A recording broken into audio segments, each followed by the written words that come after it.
Good evening from beautiful Brisbane, Australia. Welcome to Complex PTSD TV. I'm Linda, I'm your certified trauma recovery coach, and it's New Year's Eve down under. I have been trying to get in to share with you, and it's just been a very, very busy time of year for all of us, actually. And I've got a couple of videos I want to do, but first of all, we get to do this one, which is going to be about a very raw and real video regards to where I'm up to with my healing journey, because I'm aware so many of you have followed me through in the journey, and I've had some significant shifts lately. So I want to share them with you. So it's about dissociation, the depression, and the freeze mode. And that's what this will be about. There will be another couple of videos out hopefully later tonight, because I want to catch up so that you can start the new year as well. Now, for those who are in the Facebook group, we're having a New Year's Eve get together, 8 p.m. Eastern Standard Time. In the Facebook group is the Zoom link as well.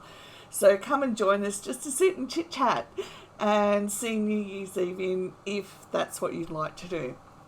Now, lately, so for those who are new here, and welcome aboard into our beautiful, beautiful global family, I've had a very significant journey, shall we say, to try and recover from complex trauma. And it's taken me a big journey to, first of all, identify the dissociation, identify the depression and freeze mode. My predominant response is fawn mode, but I've actually been able to shift into recognizing freeze mode as well. If you go onto my channel and search depression, you will come up with a list of videos, and you will be able to see not only some of Pete Walker's work in explaining it, but also the different stages of my depression journey, which I never thought I had at all. So that's been interesting. And for those who are new here too, I spent over 2.5 years bedridden, and I lost all my cognitive functions. So I couldn't walk, talk, couldn't take care of myself, had a full-time carer, so on and so on. And so it's been a long journey, because complex trauma has only entered the society, the global arena, so to speak, in the last 5 years. So professionals have known about it for some time. So professionals like Dr. Bessel van der Kolk, Janina Fisher, Dr. Janina Fisher, and a whole group of them have been actually, trying to get the DSM to admit complex trauma into the DSM, and have never been successful. And one of those reasons why, which I found out when I was doing a particular course this year, so I continue to study all the time, they explained how the DSM people, so it's not only is it political, but also the DSM people won't do it because psychologists, etc., aren't trained in complex trauma in university. And I can attest to that, because I have psychologists as clients, and they are not, and globally, and none of them have been trained in complex trauma at university. The only people that you will find trained in complex trauma have gone on to seek further training themselves. Now, trauma informed is not trauma trained, and the next video I do is going to be on that. I've got all the slides ready to go, so we're going to do that, because I want you to be able to choose wisely when you seek professional help.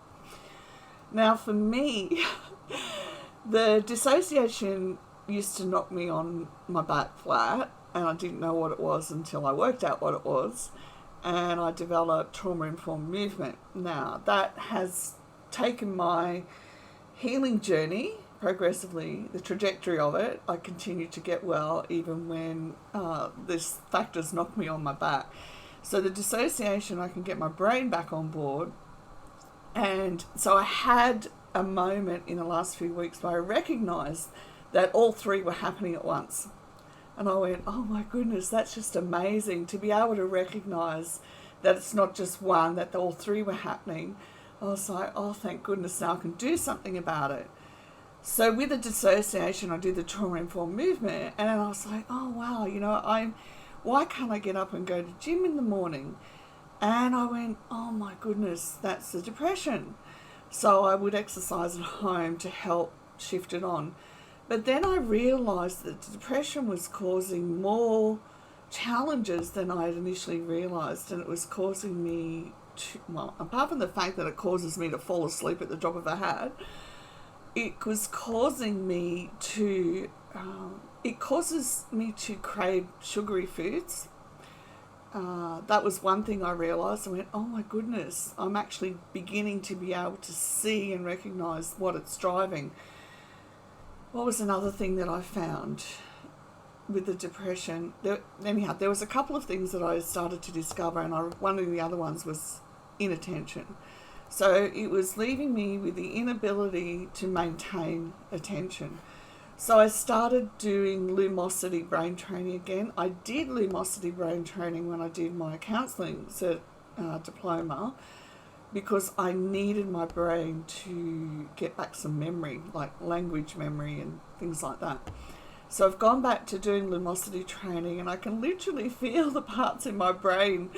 It's like they light up, it's like when you do exercise and you can feel the muscles burning.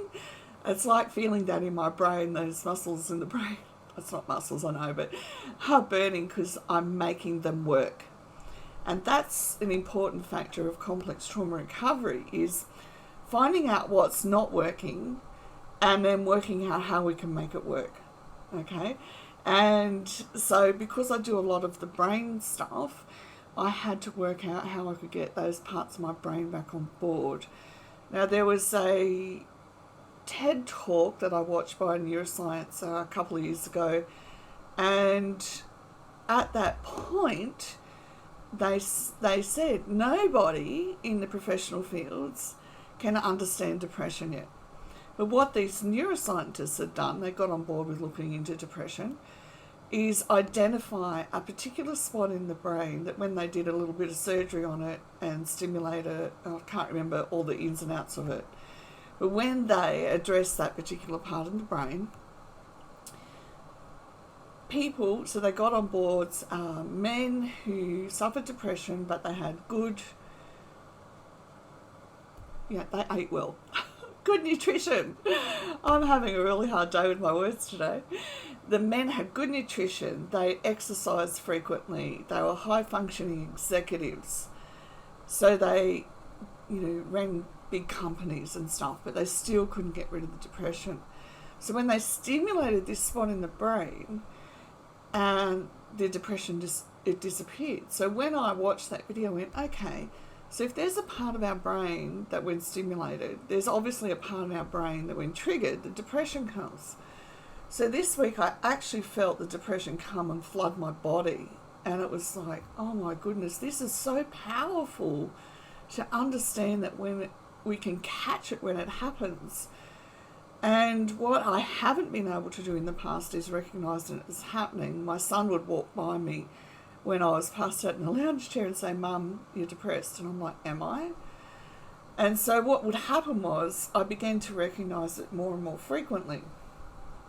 And I got to recognising it 4 days in, and now I'm down to when the whole trigger goes off, I can feel it flood my entire being. I went, wow, this is great. This is progress. And then recently, I could actually sense the automatic unconscious trigger go off when obviously my system felt unsafe for whatever reason, and I could feel it. I could sense it in my brain that it had gone off. Now, when that automatic unconscious trigger goes off, it's the one that drives the response that we have. So the fight, flight, freeze or fawn. And for me, it was the fawn. So it just knocks me out. But what I've been doing is, because I can recognize it now, I've been going, okay, it's gone off. I know that it would normally shut me down for however many hours, but this is what I'm going to do. I'm going to do an hour and see how I go, see if the trigger has released. And that's been working really effectively as well. I haven't had as much time to focus on the freeze response because I've been addressing the depression response. And that's been really helpful in releasing the freeze from what I've noticed so far. And then this morning, as I sat down on my bed, I literally felt from my brain, not just in my brain, from my brain, go all the way through my body, the unconscious automatic response to being triggered. And I went, oh wow. And I think this is where a lot of help is missing the mark.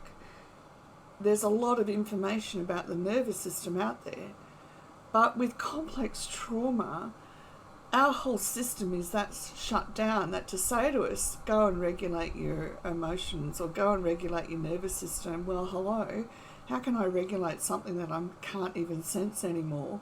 Because I've been on survival mode that damn long that I need to first build the awareness internally of what's happening, and happening at the neurological level, not the nervous system level, right? Until our brain is healing, this is what's been true for me, until my brain was healing, my sensory system couldn't be sensed, okay?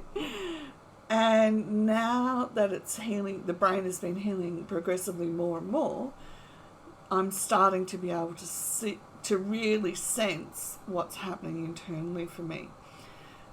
So I wanted to share that for you, for those who follow and are encouraged that we can get well. It is one step at a time, and that everything that we do counts. Everything that we do consistently, everything that we choose to take one next step with a whole ton of courage. I was on a Instagram live with a bunch of people today and encouraged someone to take one next step. And I said, I'm just fear. And I said, look, I can assure you, I can absolutely tell you unequivocally that everything we do is fraught with fear, and that we have to summon the courage to take that one next step. So I hope that you find encouragement, that everything that you are doing is helping you to reclaim your life, to reclaim the sensory system that got shut down from being repeatedly shut down, that's been held so tight that's our normal. It's so normal for us, for our system to be held so tight, that we don't even know that it's held so tight. And I didn't know that until I went through a series of events, okay? Because how we are feels normal for us. And it's not until we do the work that we begin to be able to go, okay, now I'm recognizing this is happening. I'm holding my hands tight, my toes are crimped tight, and on the list goes. So be encouraged. For those who are ready, and it's only ever when you're ready, the Heart of Recovery Academy now has the first modules for beginning to heal the brain. Have a beautiful, beautiful New Year's wherever you are in the world. Thank you for following, and please know that over the next year there's going to be more information, more courses put into the Heart of Recovery Academy for you to help you continue to heal your brain. And there's a complex trauma certification just about to start, so that you can, once it's finished and the people have got their certifications, you will be able to see people who are qualified to help you effectively recover from complex trauma. Blessings and dreams, and I will see you next year. Bye for now.